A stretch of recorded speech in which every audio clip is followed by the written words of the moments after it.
Sarah Chen had always dreamed of going to the moon. As a little girl, she would stare up at the night sky, imagining what it would be like to walk on that big white ball in the sky. Now, at 32 years old, she was finally living her dream. But things were not going as planned. Sarah sat in her small spacecraft, the Lunar Explorer 1, as it zoomed through space. She was on a solo mission to set up new equipment on the moon's surface. The trip had been smooth so far, but as she got closer to the moon, something started to feel wrong. Warning, warning. The computer's voice filled the tiny cabin. Red lights flashed all around her. Sarah's heart began to race. She had trained for emergencies, but nothing could have prepared her for this. The spacecraft shook violently. Sarah's hands flew over the controls, trying to figure out what was happening. Come on, she muttered to herself, but nothing seemed to work.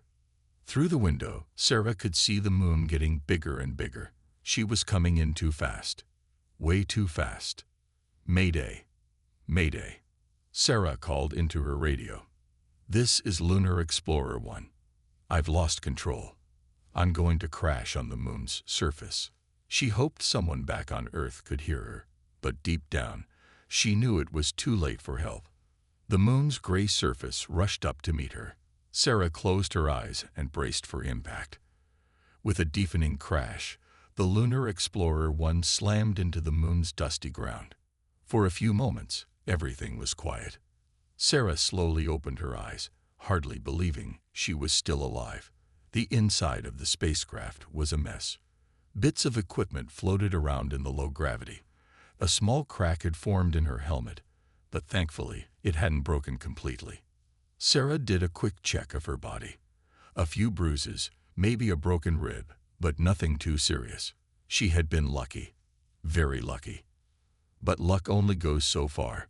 Sarah looked at the oxygen meter on her suit. The needle was already moving towards the red zone. The crash must have damaged her air supply. She had maybe 2 hours of breathable air left. Okay, Sarah, she said to herself. Think. You need to think. She knew there was an emergency shelter about 5 miles from her crash site. If she could get there, she might have a chance.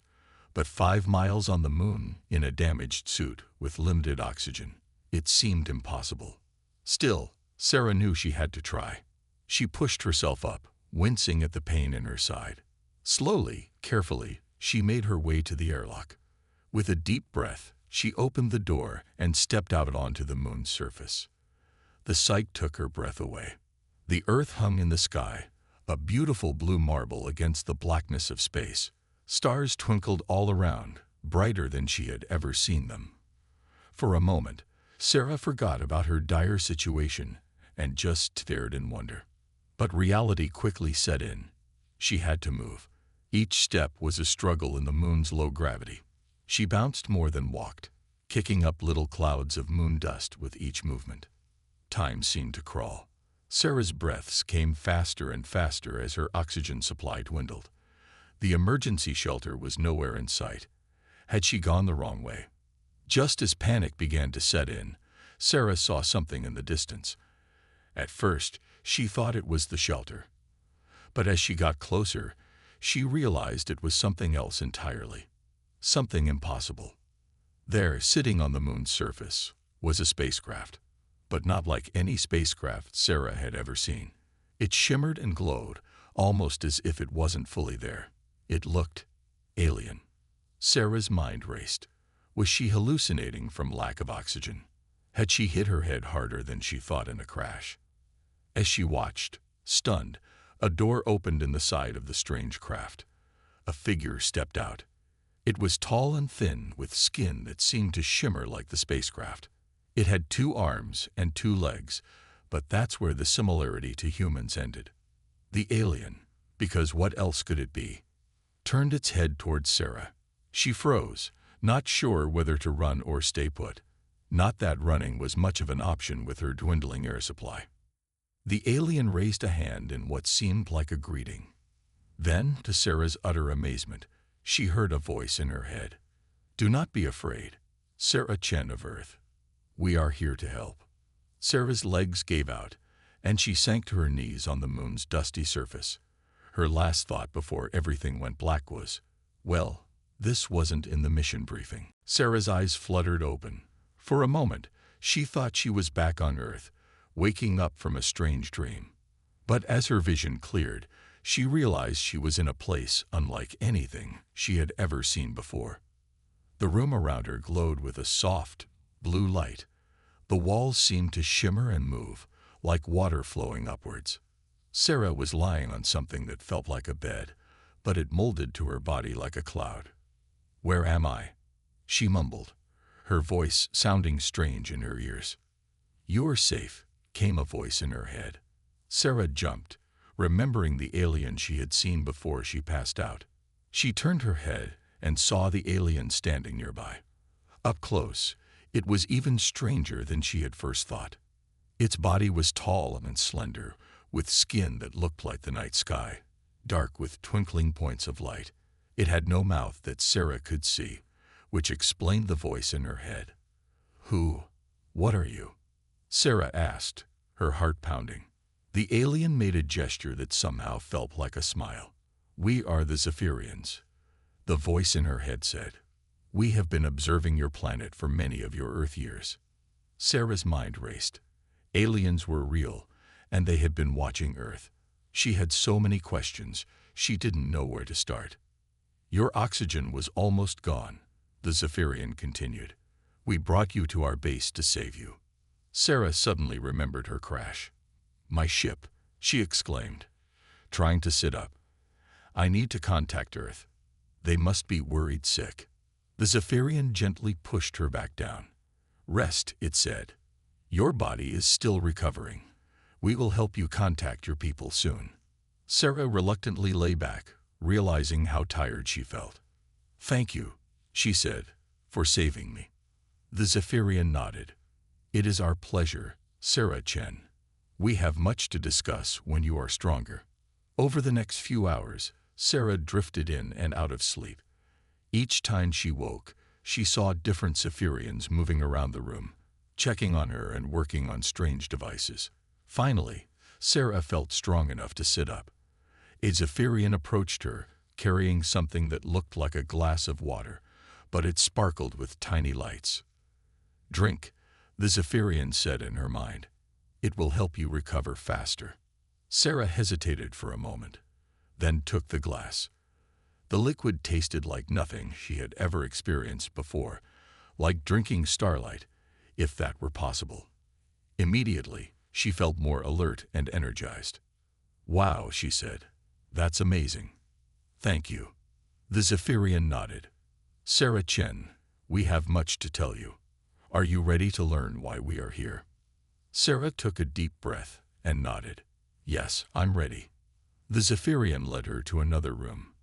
This one was larger, with a big window looking out onto the moon's surface. Sarah gasped as she saw Earth hanging in the black sky, beautiful and blue. "We have been watching your planet for a long time," the Zephyrian began. "Your species has great potential, but also great challenges ahead." Sarah listened intently as the Zephyrian explained. They had come to the moon to set up an observation post, to watch humanity's progress more closely. They had technology far beyond anything on Earth, including the ability to hide their base from human detection. "But why reveal yourselves to me now?" Sarah asked. The Zephyrian's expression turned serious. "Because, Sarah Chen, your Earth is in danger. The threat is coming, one that your people are not yet aware of." Sarah felt a chill run down her spine. "What kind of threat?" The Zephyrian waved a hand, and suddenly the space in front of them filled with a holographic image of the solar system. Sarah watched in awe as the planets moved around the sun.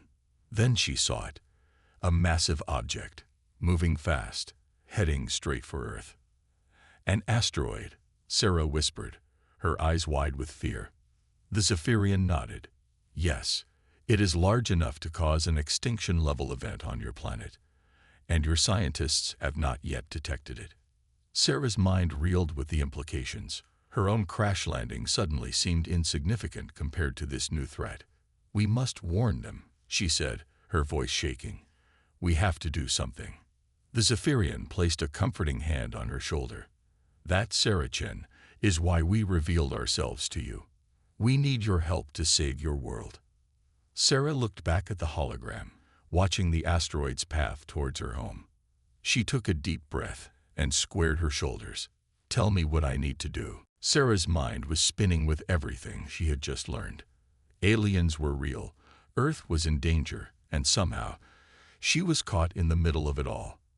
The Zephyrian stood patiently, waiting for her to process the information. "Okay," Sarah said, taking a deep breath. "What exactly do you need me to do?" The Zephyrian waved its hand, and the hologram changed. Now it showed a detailed image of Earth's surface, focusing on a specific location. "This is where your world's leaders gather to make important decisions," the Zephyrian explained. Sarah recognized it as the United Nations building in New York. "We need you to deliver a message to them," the Zephyrian continued. "They must be warned about the asteroid. Your people need to start preparing immediately if they hope to survive." Sarah nodded, but then a thought struck her. "Wait," she said, "why don't you just go to Earth yourselves? You have the technology to get there easily, right?" The Zephyrian's skin rippled, which Sarah was starting to recognize as a sign of emotion. "We cannot," it said, its mental voice tinged with what sounded like sadness. "Our presence on your world could cause panic. It might do more harm than good. But you, Saracen, you are one of them. They will listen to you." Sarah wasn't so sure about that. She was just an astronaut, not some high-ranking official. But she knew she had to try. "All right," she said. "I'll do it. But how am I supposed to get back to Earth? My ship is wrecked." The Zephyrian made a gesture that Sarah interpreted as a smile. "We have prepared for this," it said. "Come with me." Sarah followed the Zephyrian through winding corridors of the alien base. Everything around her was a marvel of advanced technology. Lights pulsed along the walls, and strange devices hummed with energy she couldn't begin to understand. Finally, they entered a large hangar. Sarah's jaw dropped. In the center of the room stood a sleek, silver spacecraft. It was unlike anything she had ever seen before, its design smooth and elegant. "This will be your transport back to Earth," the Zephyrian said. "It is equipped with our cloaking technology, so you will not be detected as you approach your planet." Sarah walked around the ship, admiring its beauty. "It's amazing," she said, "but I don't know how to fly it." "You will not need to," the Zephyrian replied. "The ship is controlled by thought.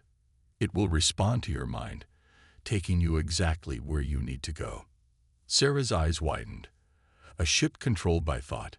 It seemed impossible, and yet, after everything she had seen, she was ready to believe it. The Zephyrian led her inside the ship. The interior was just as impressive as the outside, with comfortable seating and holographic displays floating in the air.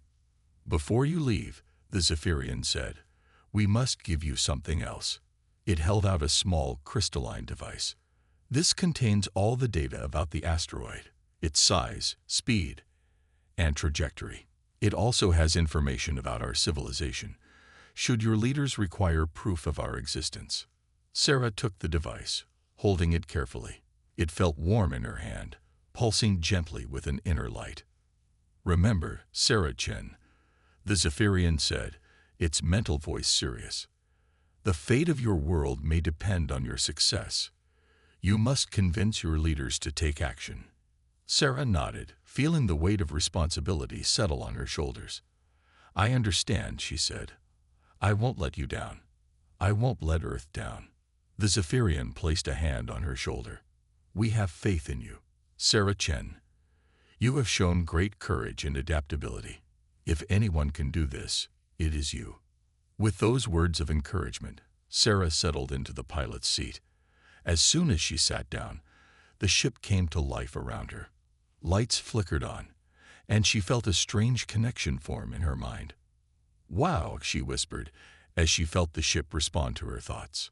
"Are you ready?" the Zephyrian asked. Sarah took a deep breath and nodded. "I'm ready," she said, her voice firm with determination. The hangar doors opened, revealing the stark landscape of the moon and the beautiful blue marble of Earth beyond. "Good luck, Sarah Chen," the Zephyrian said. "The hopes of two worlds go with you." With a thought, Sarah activated the ship.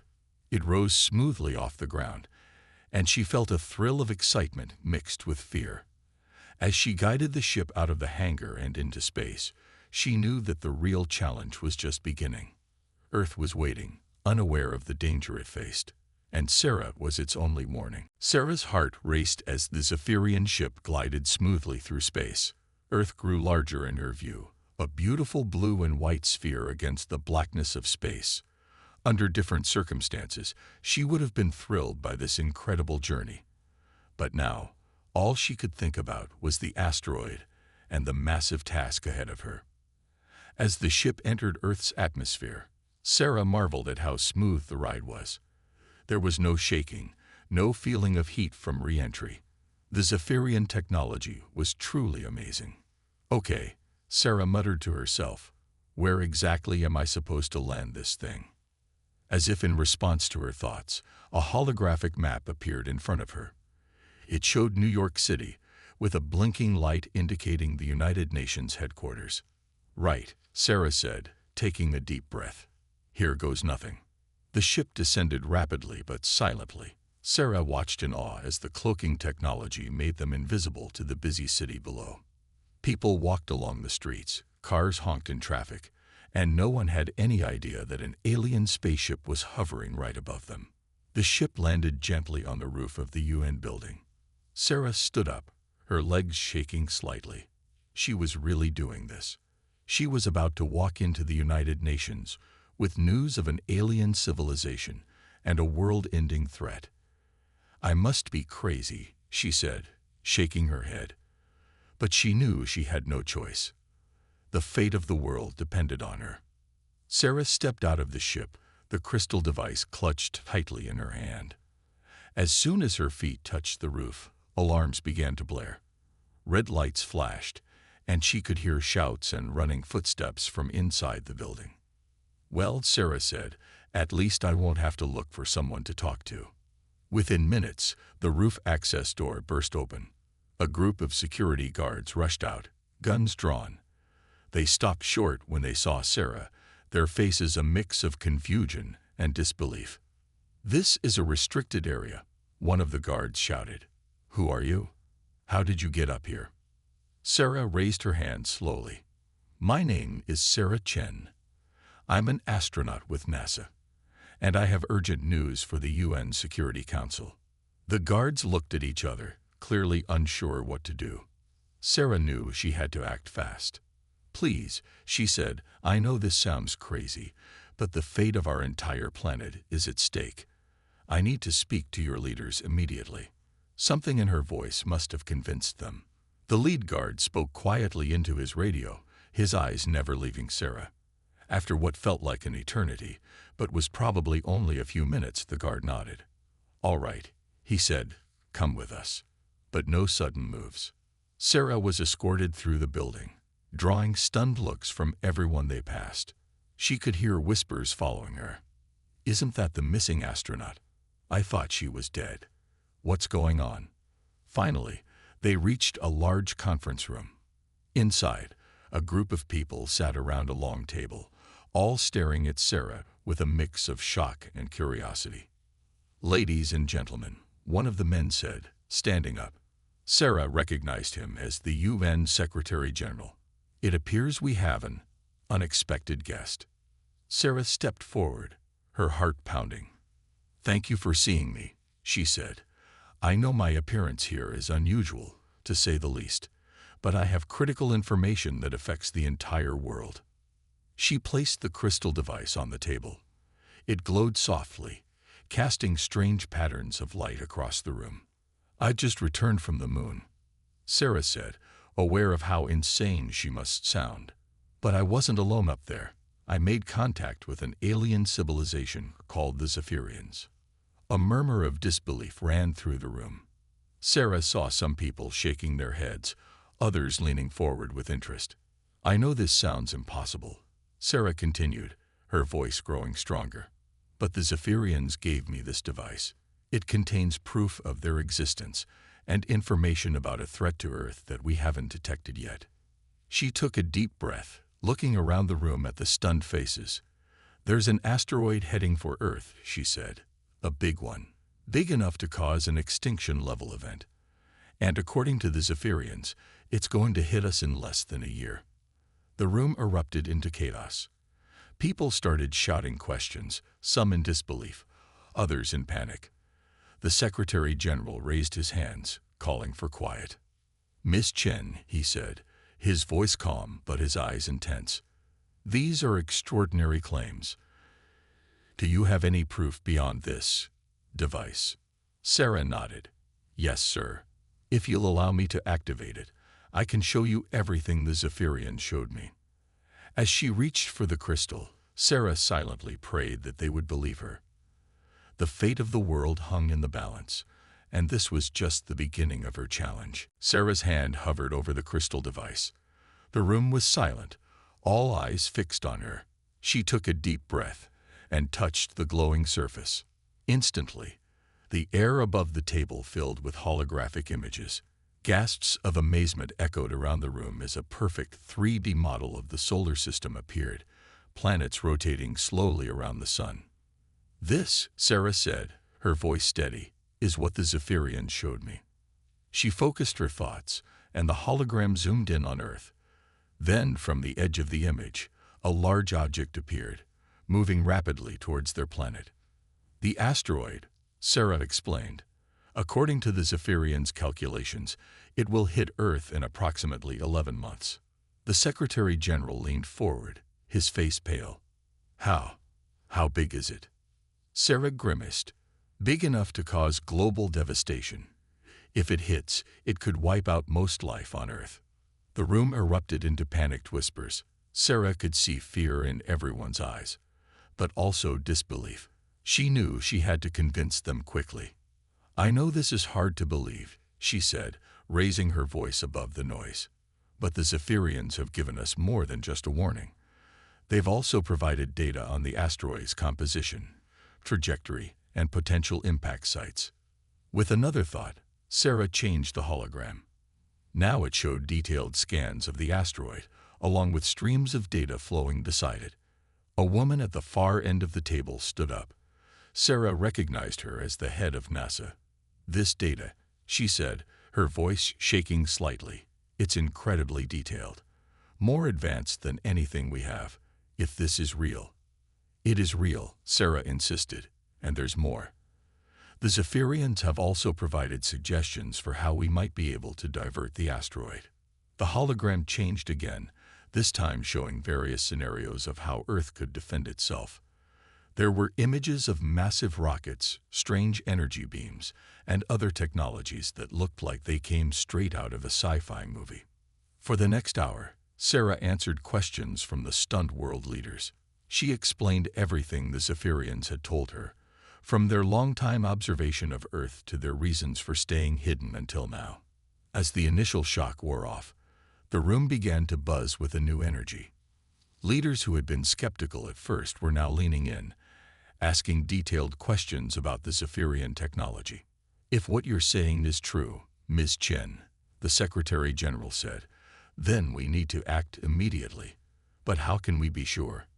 How do we know this isn't some elaborate hoax? Sarah had been expecting this question. The Zephyrians anticipated your doubt, she said. They'd provided a way for you to verify their information independently. She focused on the crystal again, and a new set of data appeared in the hologram. These are the exact coordinates where your most powerful telescopes can observe the asteroid. The Zephyrians have also included instructions on how to upgrade your equipment to detect it more clearly. The NASA chief was already on her phone, barking orders to her team. Other leaders were doing the same, contacting their own space agencies and scientific advisors. As the room buzzed with activity, Sarah felt a wave of relief wash over her. They believed her, or at least they were taking the threat seriously enough to investigate. But her relief was short-lived. A man she didn't recognize stood up, his face red with anger. "Even if this is true," he shouted, "why should we trust these aliens? How do we know they're not the real threat?" Murmurs of agreement rippled through the room. Sarah realized that convincing them of the asteroid's existence was only the first step. Now she had to make them understand that the Zephyrians were here to help, not harm. "I understand your concern," Sarah said, trying to keep her voice calm. "But I've seen the Zephyrians' technology. If they wanted to harm us, they could have done it long ago. They're risking exposure to their own civilization by warning us. They genuinely want to help." The man didn't look convinced, and Sarah could see doubt creeping back into the faces of some leaders. She knew she had to do something drastic. "Look," she said, standing up straight. "I know you have no reason to trust me or the Zephyrians, but we don't have the luxury of doubt right now. Every minute we waste arguing is a minute we're not preparing for this threat. I'm willing to stake my life on this. If you find out I'm lying, I'll accept any punishment you see fit. But please, for the sake of our planet, act now. Verify the information. Prepare our defenses. We can debate the Zephyrians' motives later, when our survival isn't on the line." Her words hung in the air. Sarah held her breath, waiting for their response. The fate of the world rested on what these leaders decided to do next. The room fell silent after Sarah's impassioned speech. The world leaders looked at each other, uncertainty written on their faces.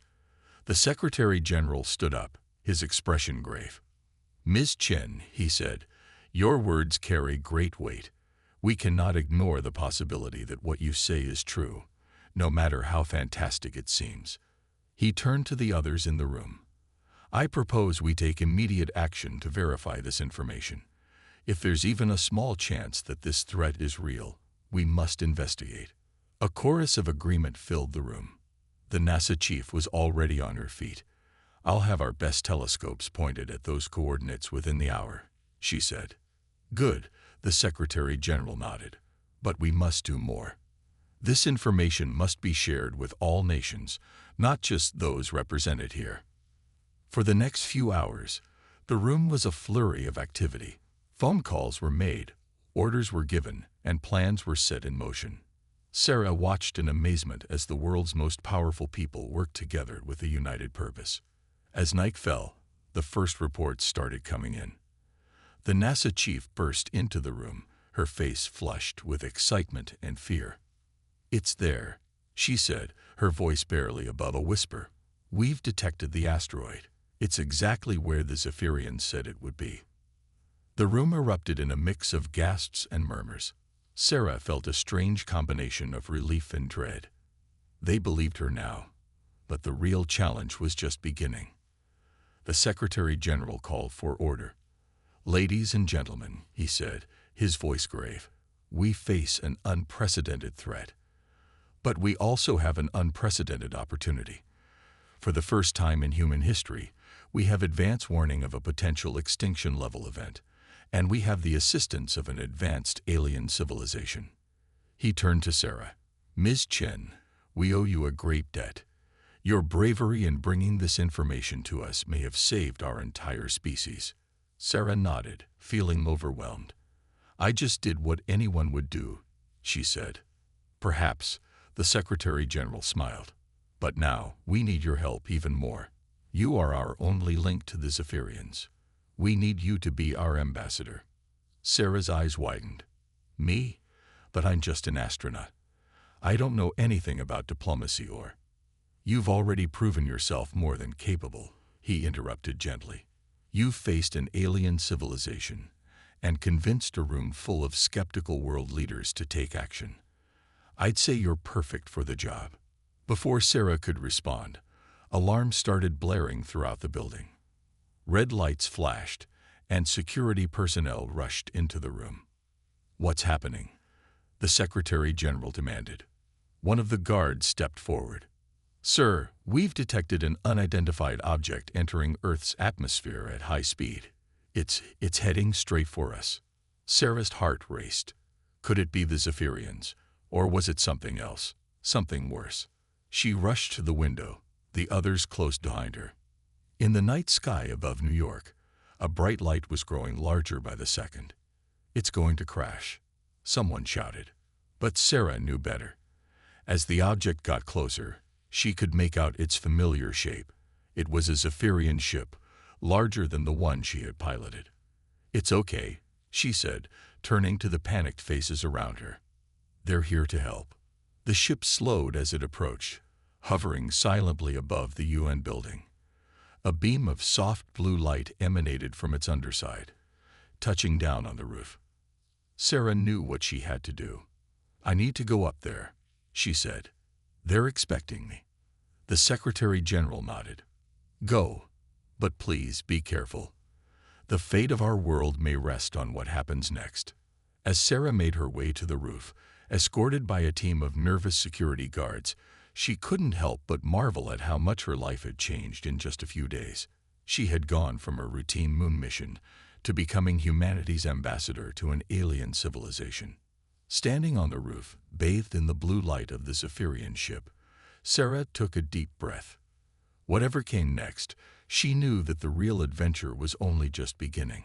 She stepped into the light, ready to face the unknown and bridge the gap between two worlds. As Sarah stepped into the blue light, she felt a gentle force lifting her off the roof. The world leaders and security guards watched in awe as she floated up towards the Zephyrian ship. Inside the ship, Sarah found herself in a large, circular room. It was filled with the same shimmering technology she had seen on the moon. 3 Zephyrians stood waiting for her, their starry skin twinkling in the soft light. "Welcome, Sarah Chen," the tallest Zephyrian said in her mind. "We have been monitoring the situation. You have done well." Sarah took a deep breath. "Thank you," she said. "But we have a long way to go.